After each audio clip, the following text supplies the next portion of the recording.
Support for this episode of Judaism Unbound comes from the Hartman family JCC in Palo Alto, California, whose vision is to be the architects of the Jewish future.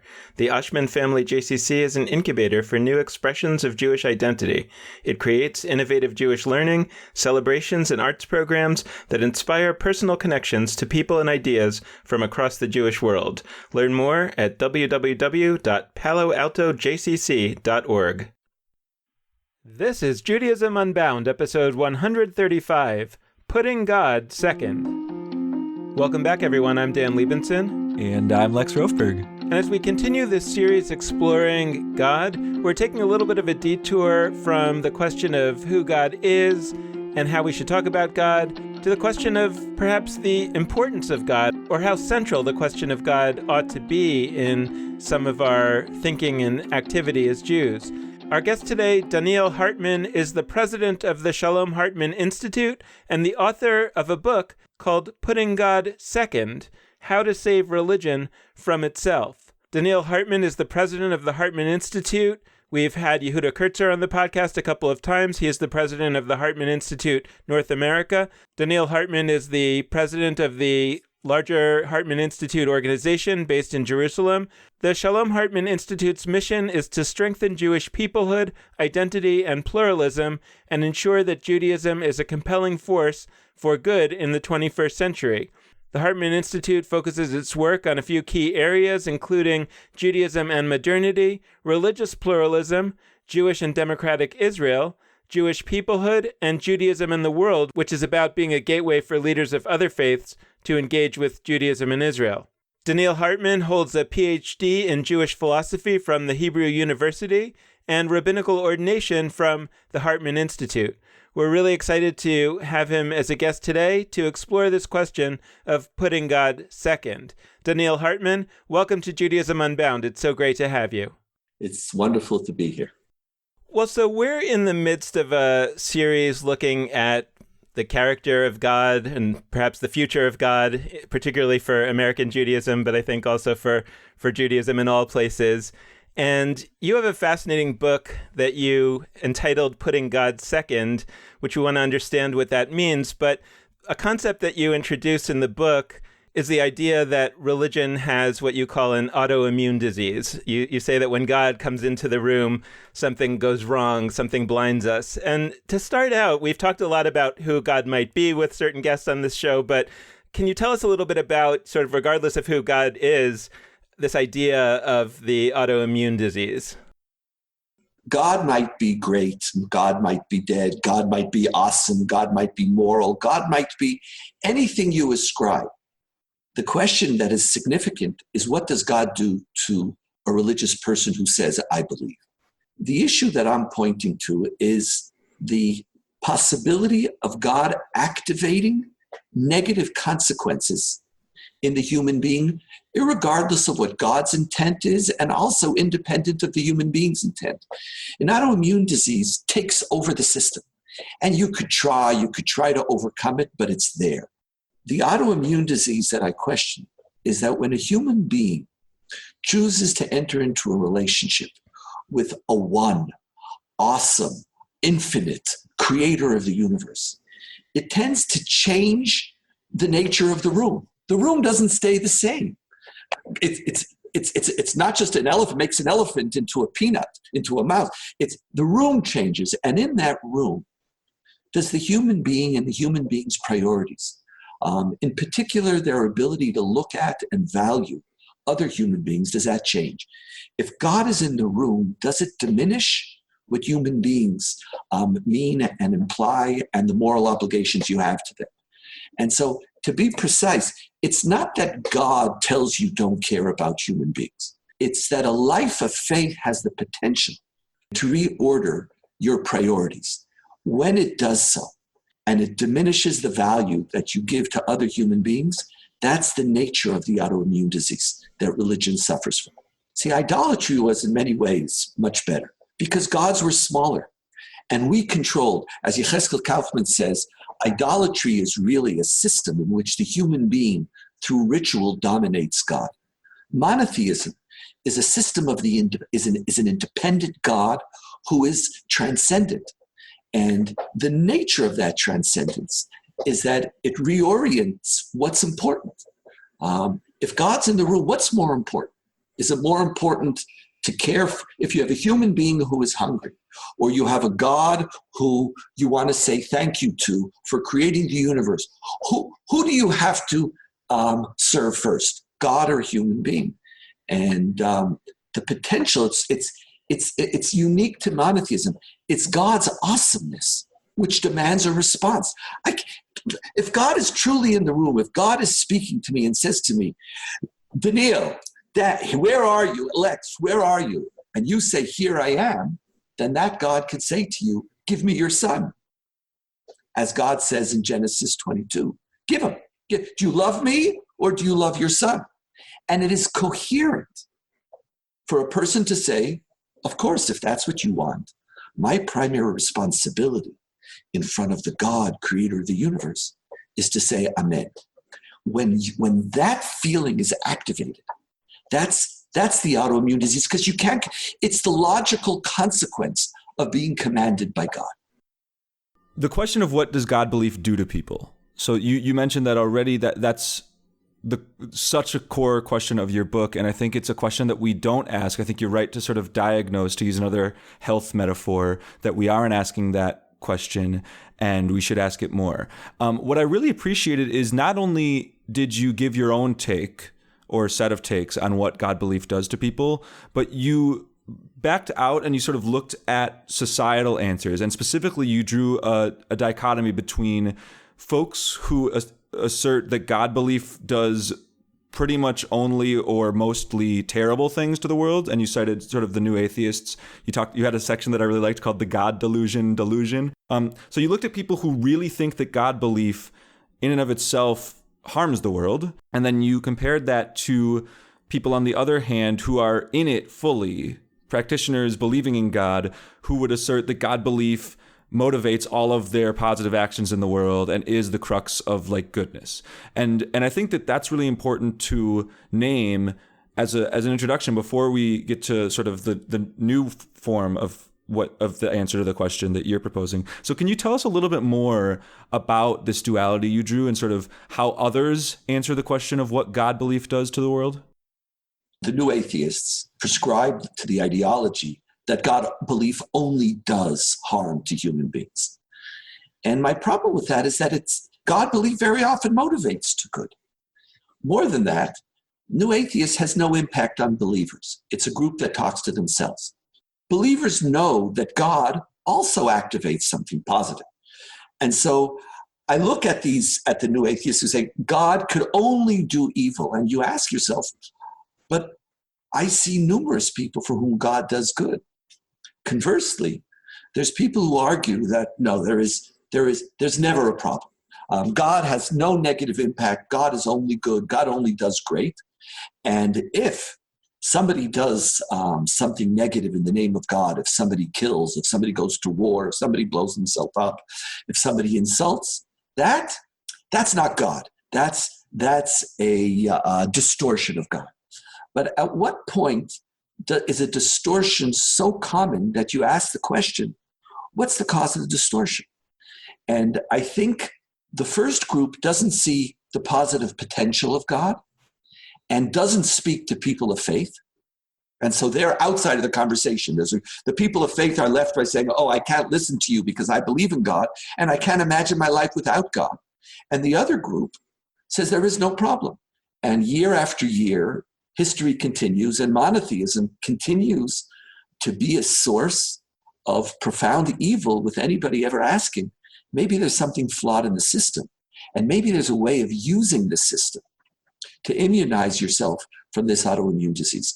And so trying to find the space between those two is what I looked for. I had a very difficult autoimmune disease, and as I was thinking about this question, the experience of that autoimmune disease colored and gave me a language to give expression to something. For many years, I suffered from a disease called myasthenia gravis. I'm now medically cured from it. I don't have it. It's generally an incurable autoimmune disease. And I remember the experience of trying to hold a toothbrush in the evening and not being able to. And you want it, and you're looking at it's just, your hand just can't stay up. It's too heavy. That feeling of loss of control became a language through which I saw the loss of control of really decent religious people. One of the things that very commonly happens is what I call God intoxication, where somehow God just takes over the discourse. In a normal event, these are morally sensitive, kind people. But when they think that you are somehow insulting God, or they feel that it's a moment where they have to defend God, or that they're called upon to be God's army, at that moment, you disappear.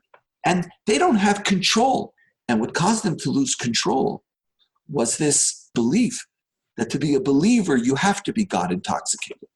And I've seen this and I've experienced it so many times in my lifetime that my own personal experiences with my own autoimmune disease became the narrative through which I began to see they're helpless. Once they're in that moment, it fights them, and it is also the system fighting itself. In other words, the system might want you to do something, but something is attacking the system, which doesn't enable it to even be who it wants to be. There's a way in which it's like sickle cell anemia, which is a disease that comes about because of a genetic adaptation that is actually positive if it's only on one of your DNA strands. It protects you against malaria, but if you have it on both DNA strands, then it causes sickle cell anemia. So one of the questions that I have about this is whether something like God intoxication is actually functional when you're weak and oppressed, because then you can say, God is standing by me, and even though I'm suffering so much, I know that I'm going to be okay in the end. But then when you get power, it's sort of like having it on both strands of the DNA, and that thing that was functional now becomes dysfunctional. And is that what we're going through? That's very, very interesting. There is no doubt that the consequences of God intoxication, the negative consequences, in which you become oblivious to others, or as we speak about very often today, that the other person is transparent. You don't see their pain. You don't feel the moral obligation that they create for you. God transparentizes people. The consequences of that are when you're power. You don't feel it when you're powerless. But part of what we realize is that the consequences of God intoxication are not merely in dramatic political events. We all have different moments of power. We have moments of where another person needs something from me.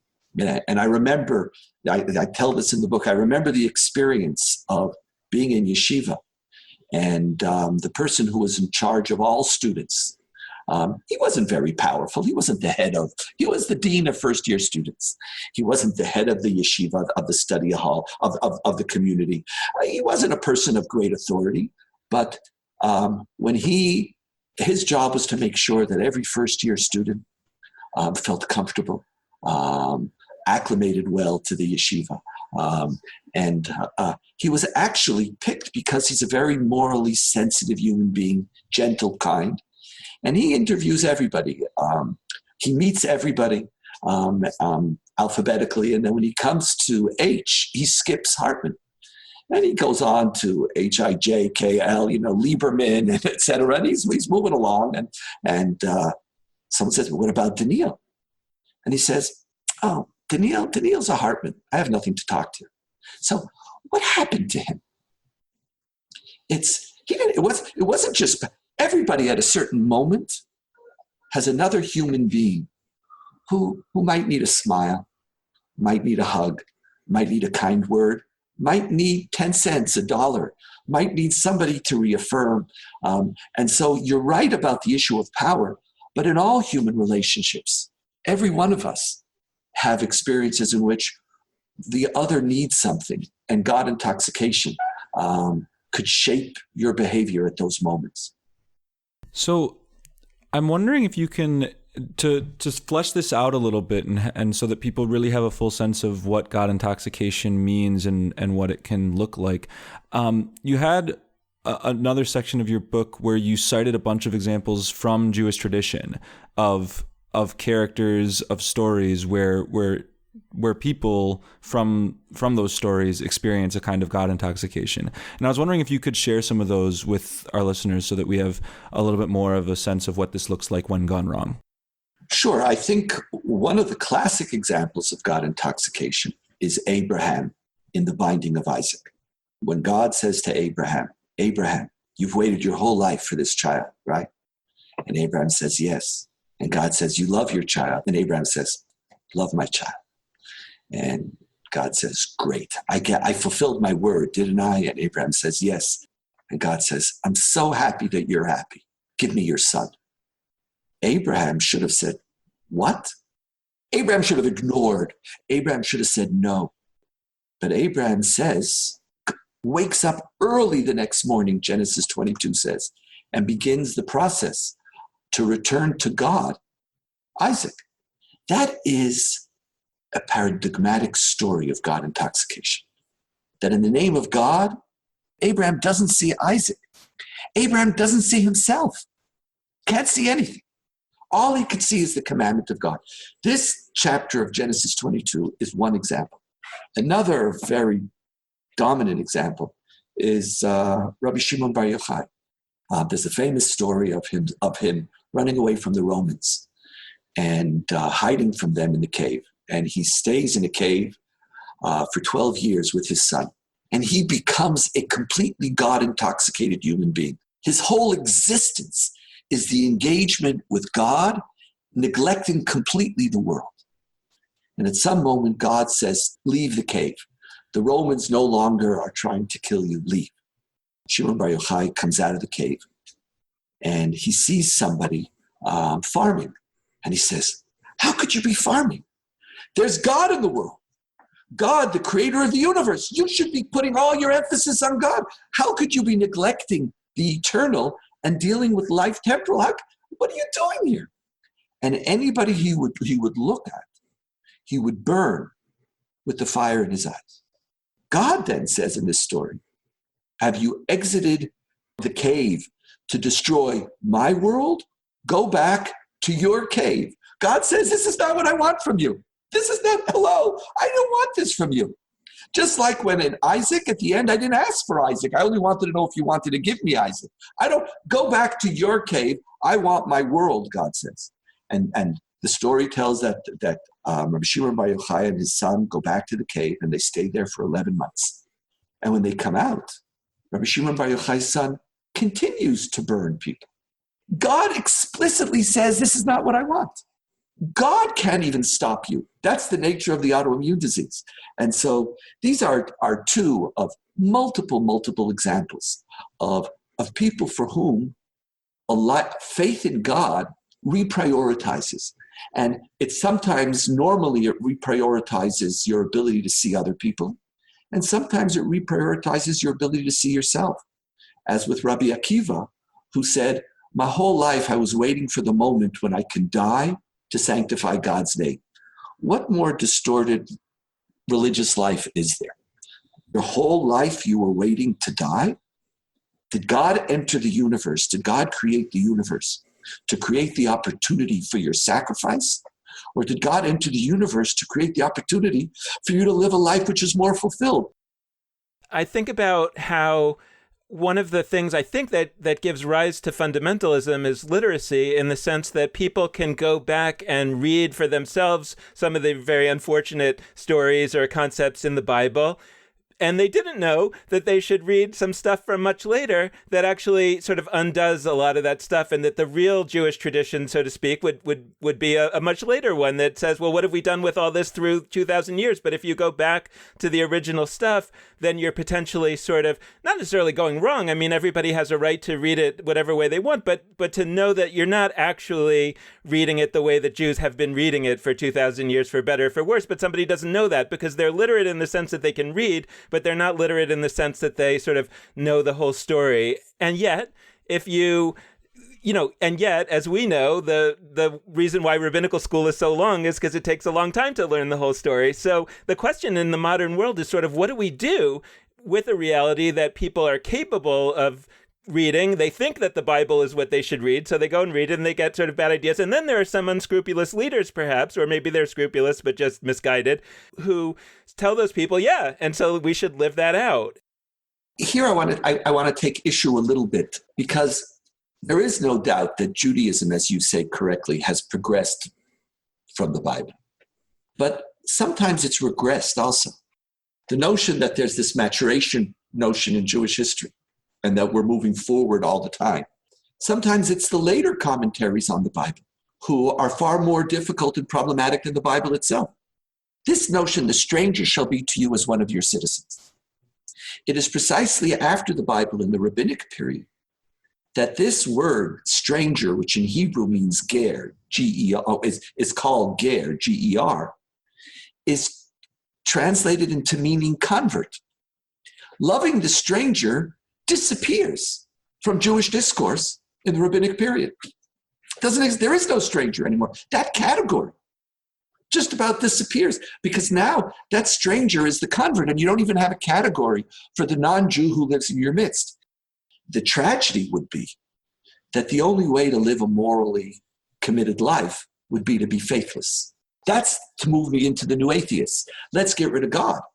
But if we do, and you're having this whole series, if we want God to be part of people's life, and very often the question of whether God is part of people's life is a decision that people make sometimes on the consequences of who is that God that I'm supposed to believe in. And the God that you want me to believe in is, I don't believe in that God either. And the way God becomes important is through a discourse which enables people to feel comfortable. We're almost going on dates with God. This is also the period that we're in, this period of Rosh Hashanah and Yom Kippur, this period of the high holiday, is a question where we're not really repenting for prior sins. What you're doing is you're trying to ask yourself, who am I as a Jew? We say all these words, but the purpose of the words is to create this background noise where you're just sort of mumbling along so that you could sit back and say, who do I want to be? Who should I be? And one of the questions is, what role does God have? Is God just somebody I pull out when I'm sick? I roll out if I'm in need of some power, and why I believe in that at this moment and didn't believe in it yesterday, that inconsistency is not important? Or could God actually be a force that inspires you? Unfortunately, we think human history there's progress. There is progress medically, scientifically. Morally, the 20th century has taught us that on the one hand, some of the greatest moral heights ever attained and some of the greatest moral depths were also reached at the same time. I want to back out to the title of your book. I want to talk about putting God second, because when I first heard I heard the title long before I read the book, and people were talking about this book, and I think that many of us just were like, it's a provocative title, because the way that I think most of us read it is, putting God not first, like putting God after first. But then as I was thinking about it a little more, I was like, well, second place isn't so bad. I mean, that's what I tell everybody.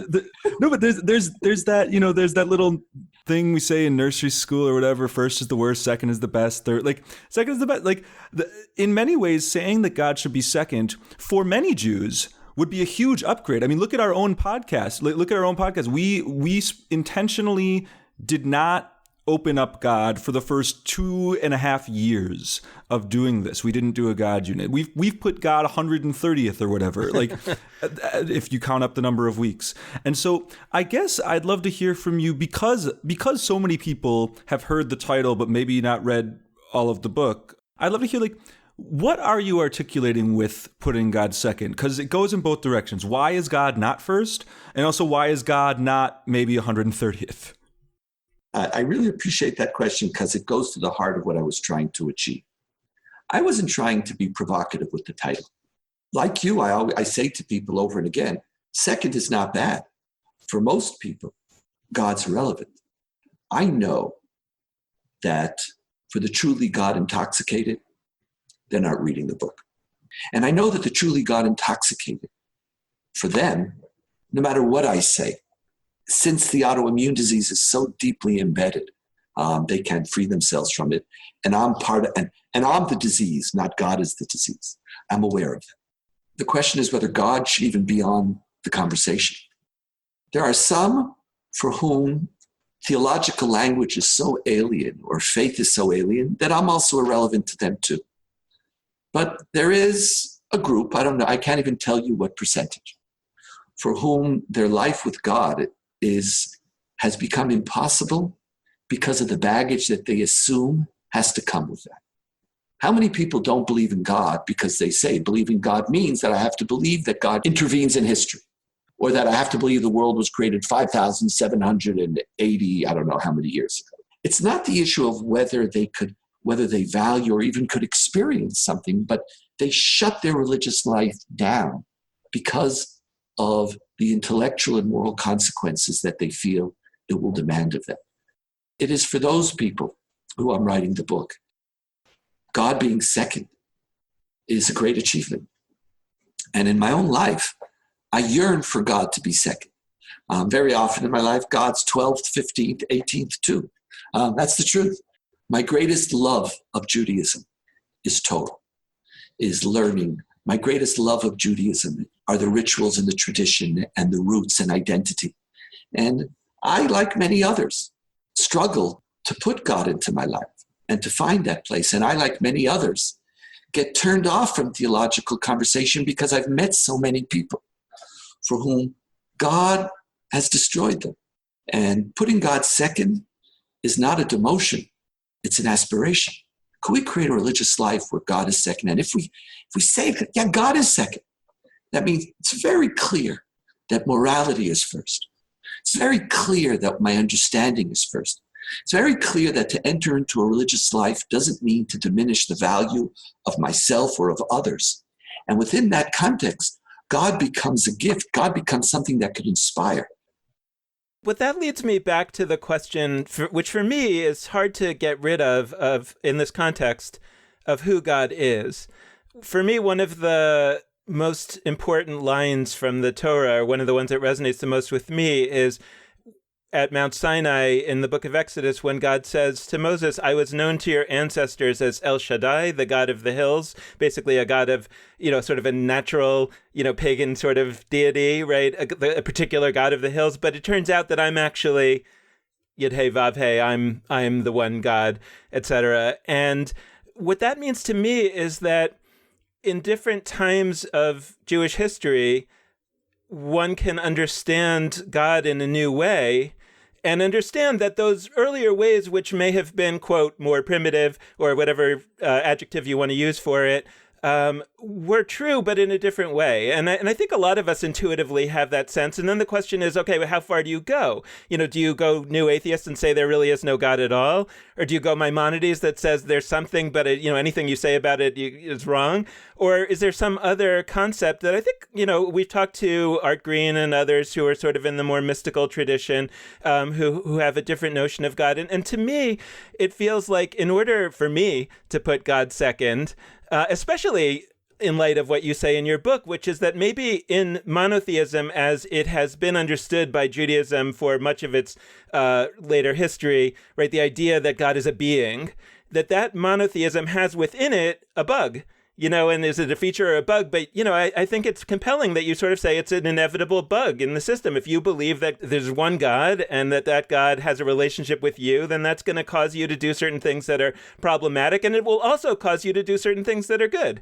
But if you feel that you get to a point where the problematic is worse than the good, then one option is to try to sort of find a corrective to that within the system of monotheism as we knew it. The other correction is potentially to redefine God in a way that perhaps doesn't carry along that bug. And that's why I feel like the sort of more mystical or Buddhist sort of conception of God as a oneness, it feels to me like it's one that's going to be hard to get you to do all the evil things and easier to get you to do some of the good things. And why can't we sort of progress in terms of sort of redefining the nature of God? And maybe that's necessary. And like you say, the God intoxicated among us today aren't going to do that. But what about the rest of us?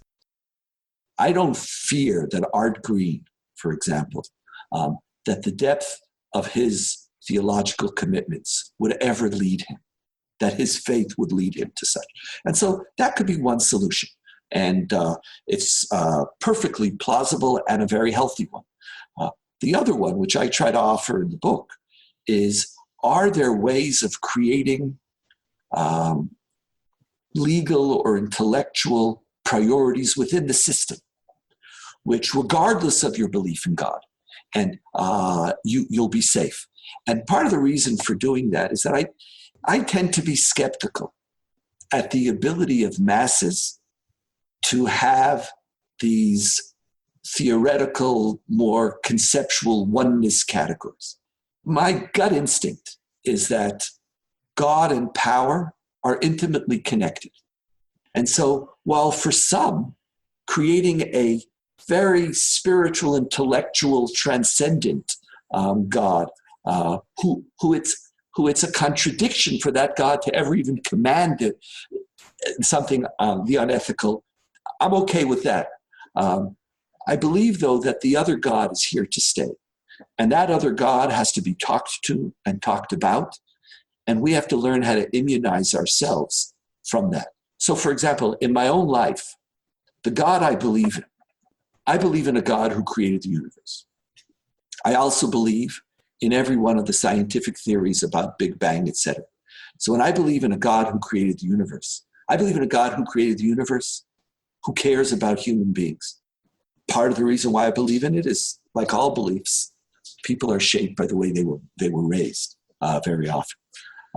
But I also believe in it because I see there's something about a human being recognizing that we were created, which has the potential to activate a moral sensitivity. I call theological belief in my life is the great humilifier. God obligates, if you really are a person of faith, there has to be that humbleness embedded in it. And so the creation of the universe is a narrative which puts me in the presence of someone who is always larger than me, who requires that I look at this world as a gift and not as something that I've earned or something that I owe.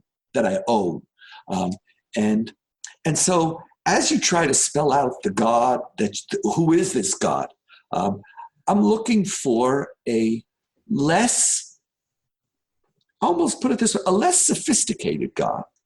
It's not going to be the God of the unique few, who I wasn't that fearful from the beginning, but a God who could talk to people where they are, confront their needs, their struggles, their fears, and despite that, activate them or propel them to something positive. And so the solution could be through a different theology, or the solution could be through a different value system and a different prioritization within that value system. In my book, I describe or outline the latter, but I don't discount the value and possibility of the first. You've brought me to a place where I kind of want to make like a bold proclamation. And I want to hear if you agree or would push back or what your response would be. But we have this presumption that Judaism is monotheistic, or that Judaism is ethical monotheism. And I remember a number of years back, I was talking to somebody, not about God. We're not here to talk about like Israel, but like somebody was talking to me and they said, I'm an ambi-Zionist. I'm ambiguous about, I don't know if I am, I don't know if I'm not, I'm ambi. And I was like, that's interesting. And I kind of want to propose that descriptively in 2018, it's not that this has always been true. It's not that 1,000 years ago this was true. I think descriptively, Judaism today is ambitheist. I don't think it is true. Like to say that Judaism writ large and those who make it up are monotheistic. And I feel like I need to say that because there are lots of Jews floating around who think that in having a stance towards God that is not monotheistic, whether it's agnosticism, whether it's atheism, whether they think they're discarding Judaism. It's not clear to me that they are. And so I want to name it to validate them, but also to say, like, is God belief a goal? Because it sounds like we said before, putting God second is putting God pretty high up there, and it is not quite centralizing it as much in the grand realm of Jewish topics. Morality would be first. But what would you say to folks who are nailing priority one, who are nailing the morality piece? And it's not that everybody who doesn't believe in God, or it's not that everybody's nailing it. But let's say to people who are rocking and rolling in the morality department and just aren't focused on God, would you push them to sort of consider looking towards God? Or would you say, you know what, Judaism, you're a successful Jewish story? First of all, I like this. Your description, I agree with. I think you're absolutely correct. We're ambitheists. I think that's even an aspiration.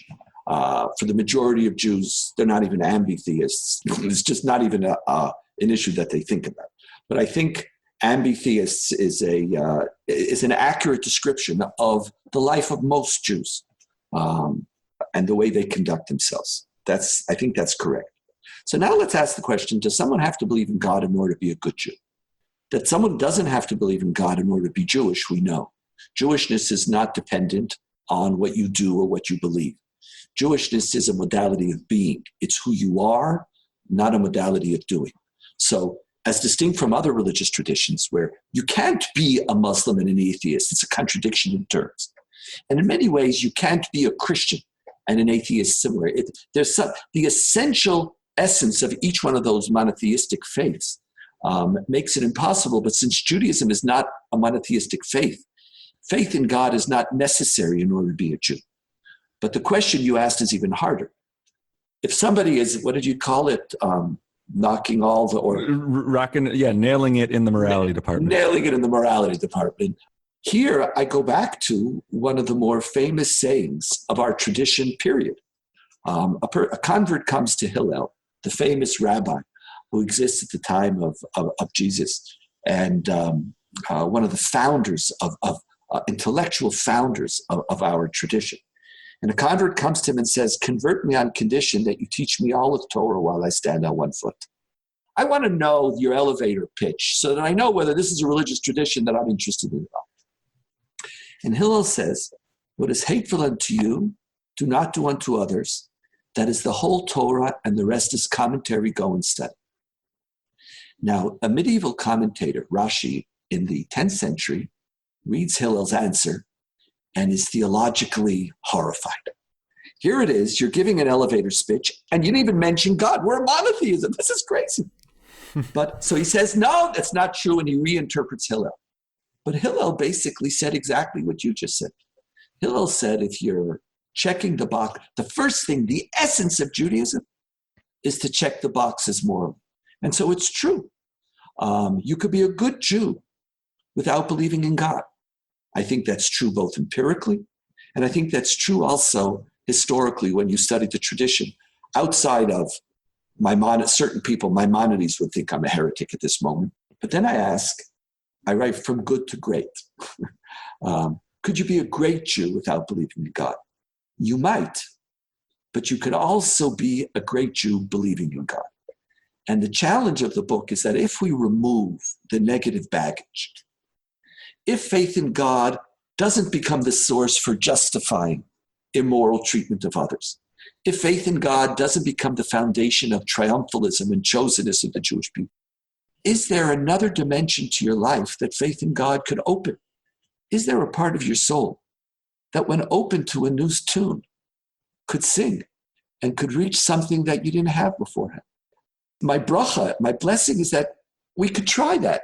By the way, that blessing is to myself too, because my soul so often is shut down because of all the consequences of this. And so when I rethink about my book, it's a call.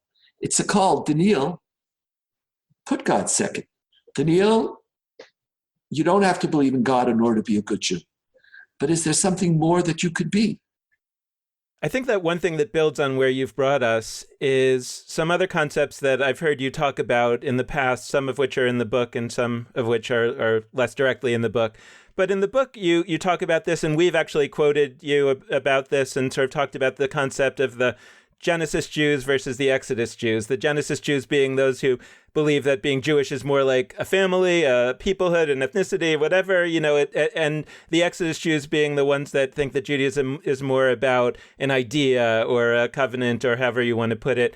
And I think that you've said that you think that many of us are actually both. And even if we affirm that, I think that we sort of different groups of us have different mixtures of the two. Some of us have only a little Exodus and a lot of Genesis, and some vice versa, and sort of everywhere in between. And you've also introduced the idea of tribes, and I really want to sort of bring those two together, at least as I understand them, and then sort of hear what you have to say, because you, I think, have really called us to remember that our history is not one of this singular unity that has always defined us. That our history starts with 12 tribes, starts with 2 kingdoms, that this idea that we are a single Jewish people who should all have the same notion of what Judaism is not actually true to our history. And I'm curious if you could sort of help us sort of understand also aspirationally where this notion of potentially many Jewish tribes, which all sort of, like Lex is talking about, ambitheism, that may experience God differently, and all sorts of other elements of Judaism. What does a rosy picture look like of a Jewish people that is organized again into tribes? The rosy picture is the picture where, call it, I don't want to be too cliche, call it Judaism unbound.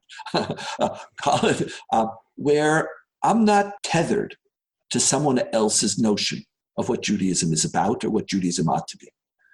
Where there isn't somebody out there who says, this is the good Jew, and sits there measuring, are you good or you're not good?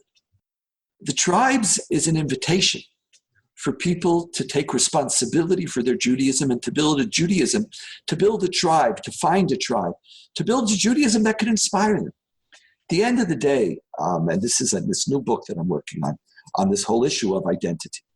As we all know, there's nothing forcing us to be Jewish. Nothing. There's nothing which makes a person say, this is who I have to be. And at the end, Judaism will only survive to the extent that it inspires, to the extent that it adds. And so part of what I'm speaking about theologically is, why should we take God out of this potential to inspire? How many people say, I can't be part of Judaism, it doesn't have enough faith. Like, what is, here it is, we're theists, but how many people say, I need something more theologically centered? But that's not Judaism, because Judaism is about deed, not creed. By the way, one of the great lies of, that's a Christian anti-Semitic critique of Judaism that Jews somehow celebrate, which is quite paradoxical. At the end of the day, something is of value if it creates a life of value. And you will choose it if it creates a life of value. And tribes are people where each one of us, at the end of the day, is your life tomorrow potentially more than it was today? The tribal dream is that we're together, but we don't have to be the same. And we never will be the same. We were always a small, pishy tribe. Pishy tribe is a technical term. We're always we were little nothings. We were nothingless, little nothing. This small people never struts, never assumes that survival is certain. In order to be, we have to earn our place. And I think the rosy picture that you challenge me with tribes is that's the discourse that needs to happen.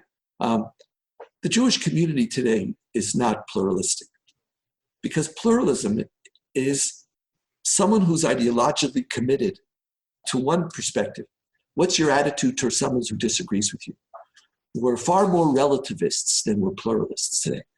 Tribe says, find your truth, celebrate it, build it as something worthwhile, but always know that your truth is not the ultimate truth.